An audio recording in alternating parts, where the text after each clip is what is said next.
এবার কক্সবাজার আসার অনুভূতিটা আরেকটু অন্যরকম, কারণ এবার আমরা প্রায় 30 জনের মতো একসাথে এসেছি। আমার আত্মীয়স্বজন সবাই একসাথে, আমার শ্বশুরবাড়ির লোকেরা সবাই মিলে খুবই আনন্দ করছি।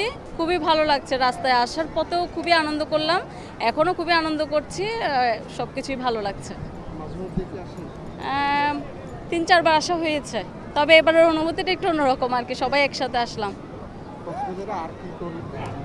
কক্সবাজারে কক্সবাজারে মাঝে মাঝে একটু ভোগান্তি হয় যে হোটেলের বিভিন্ন রেট, খাবার দাবারে মাঝে মাঝে দেখা যায় কি এক হোটেলে খেলাম ভালো লাগলো, হঠাৎ বিপাকে পড়ে আরেক হোটেলে খেলাম, ওখানে অন্যরকম খাবার হলো, এই বিষয়টা আর কি। আর সব কিছুই ভালো। হ্যাঁ, সত্যি বলার মতো না। কক্সবাজার তো কক্সবাজারই, আসলে কক্সবাজারের যে অনুভূতিটা সেটা আসলে কক্সবাজার যেরকম বিশাল সমুদ্রের যে বিশাল বড় সৈকতের যে বিশাল বড় একটা অনুভূতি, সেটা আসলে বলে ভাষায় প্রকাশ করার মতো না।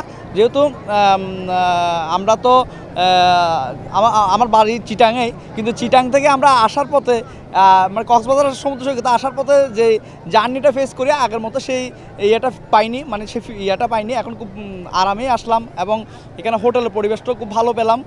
সব মিলিয়ে মোটামুটি ভাষায় প্রকাশ করার মতো কক্সবাজার পরিবেশটা সত্যি খুবই মাধুর্যমণ্ডিত।